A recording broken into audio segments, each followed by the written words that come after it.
Ternyata MSAT juga menjadi sorotan Bu Menteri nih, Menteri Pemberdayaan Perempuan dan Perlindungan Anak.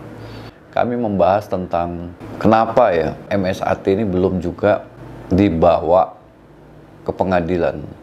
Dan Bu Bintang nanyakan itu kepada Pak Benny Mamoto. Apa masalahnya sehingga seorang tersangka pencabulan persetubuhan yang sudah ditetapkan DPO dan bersembunyi di salah satu pondok pesantren tidak bisa diseret ke pengadilan? Apa sih kekuatannya?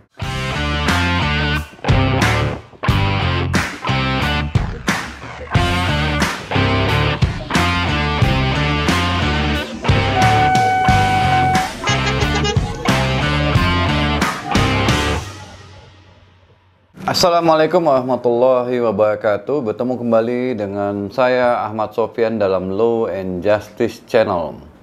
Ya, sahabat hukum pidana, ya saya ingin mengupdate kembali ya perkembangan terbaru kasus anak Kiai Jombang. Ya, karena ulasan hukum saya sudah selesai dan sudah habis ya tentang kasus ini ya.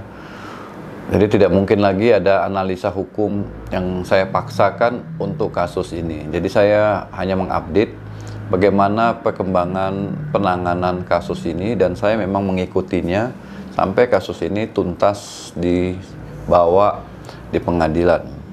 Jadi begini sahabat hukum pidana, tanggal 24 Juni yang lalu di sebuah resto di kawasan Sarinah ya, Jakarta, saya, kemudian Bapak Ketua Kompolnas, Komisi Kepolisian Nasional, Bapak Benny Mamoto, kemudian Ketua Komisi Kejaksaan Republik Indonesia, Barita Simanjuntak, diundang oleh Ibu Menteri, Ibu Bintang, ya, makan siang santai lah ya, makan siang santai, tetapi fokus pembahasan kami salah satunya ya dari 2 jam pertemuan itu, lebih kurang setengah jam lah, kami membahas tentang kenapa ya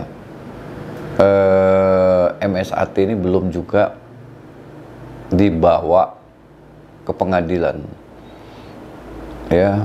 Dan Bu Bintang nanyakan itu kepada Pak Benny Mamoto. Apa masalahnya sehingga seorang tersangka pencabulan persetubuhan yang sudah ditetapkan DPO dan bersembunyi di salah satu pondok pesantren tidak bisa diseret ke pengadilan? Apa sih kekuatannya? Nah, ternyata MSAT juga menjadi sorotan Bu Menteri nih, Menteri Pemberdayaan Perempuan dan Perlindungan Anak. Dia mempertanyakan itu kenapa? Bahkan dia ingin menanyakan itu langsung nanti setelah dialog dengan kami itu, dengan Pak Kapolri. Apa masalahnya? Apa kendala yang dihadapin polisi sehingga kesulitan menangkapnya? Padahal undang-undang berdasarkan kewenangan yang sudah diberikan kepada polisi, polisi punya hak untuk menangkapnya. Apa kesulitannya? Apakah karena menurut isu-isunya ya yang saya dengar juga dari teman-teman ya, bahwa dia dikawal oleh orang-orang yang memiliki kemampuan bela diri dalam pondok pesantren? Apakah benar itu ada? Ada juga yang mengatakan bahwa dia bersembunyi di dalam dan tidak tahu di tempat mana di dalam itu. Tapi ya ada pengakuan juga betul-betul dikawal dia. Ada juga yang menyatakan pengawal-pengawalnya siap jadi martir kalau ada upaya-upaya untuk menangkap MSAT untuk dibawa ke pengadilan.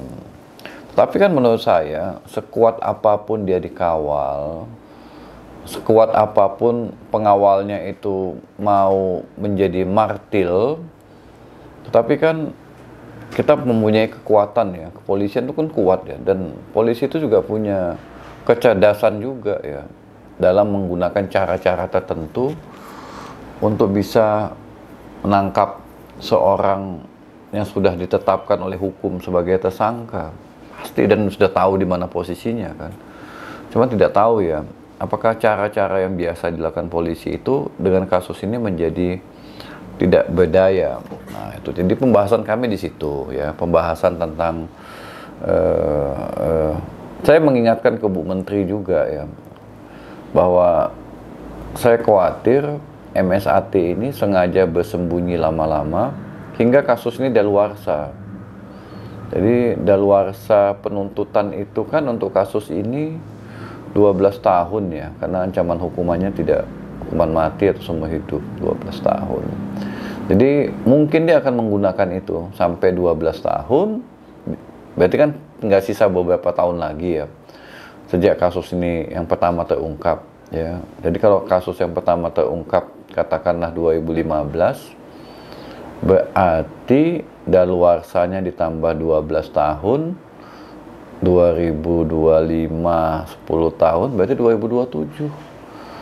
Ini 2022, berarti 5 tahun lagi dia bersembunyi supaya 2027 tidak bisa lagi dituntut. Itu yang saya ingatkan kepada Bu Menteri. Jadi ya memang harus berkejaran dengan waktu.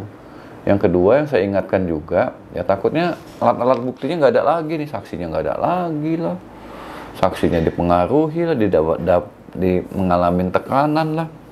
Nah itu ya mungkin dalam waktu dekat ini ya akan ada pertemuan ini, apakah secara formal, informal antara Ibu Menteri setelah mendengar masukan-masukan dari kami untuk bisa menuntaskan masalah ini. Karena bagaimanapun Kementerian Pemberdayaan Perempuan dan Perlindungan Anak, meskipun ini bukan lembaga penegak hukum, tapi mereka adalah lembaga atau kementerian yang bertanggung jawab terhadap perlindungan perempuan.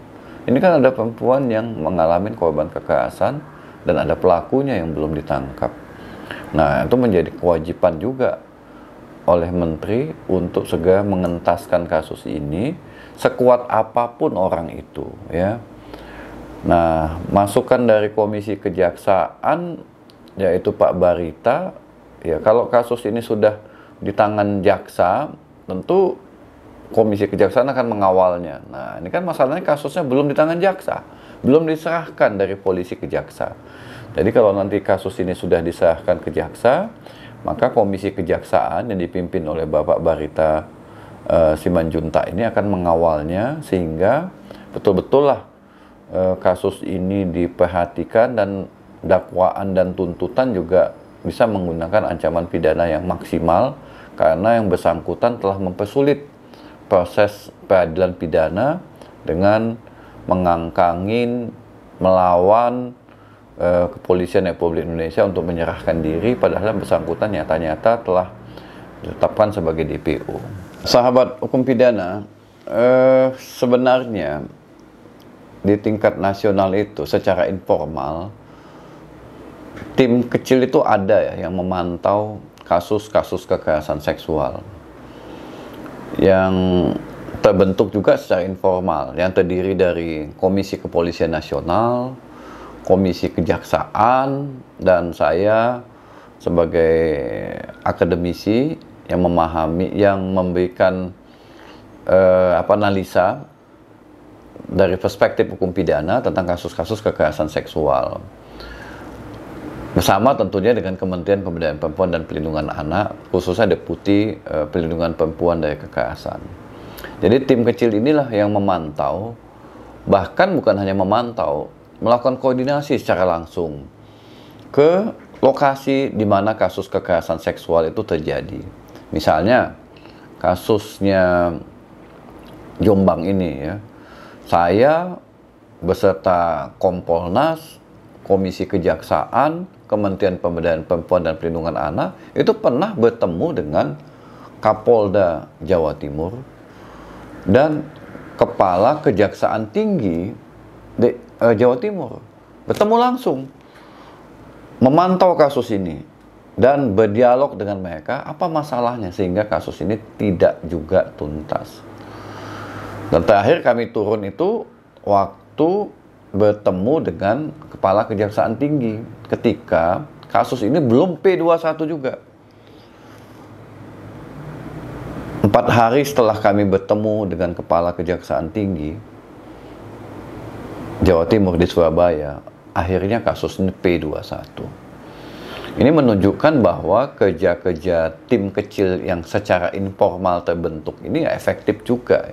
Meskipun setelah P21 yang bersangkutan masih di dalam pondok, ya, pondok pesantren. Nah, tentu ini adalah tugas kepolisian. Tidak mungkin tim kecil ini berkoordinasi lagi. Tetapi kami di tingkat nasional tetap memantaunya dan melaporkannya.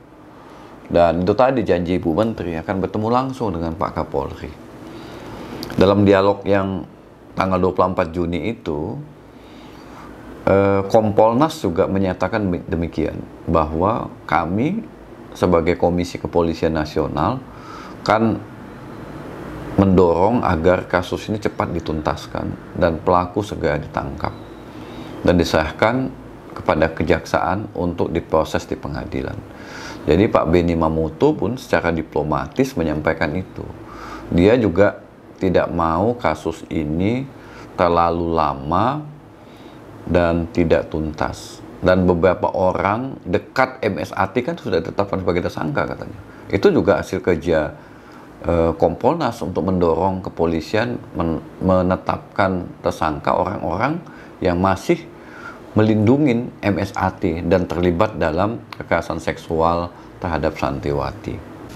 Barangkali ini ya sahabat hukum pidana update terbaru ya, sekedar info atau sekilas info tentang perkembangan kasus ini, dan saya akan terus mengupdate-nya ya jika ada perkembangan terbaru terkini, sehingga teman-teman terus menyaksikan channel ini, sehingga teman-teman di Jombang juga tahu bagaimana perkembangan terbaru terkini di tingkat nasional tentang anak Kiai Jombang yang ditetapkan sebagai tersangka. Demikian dan salam hukum pidana.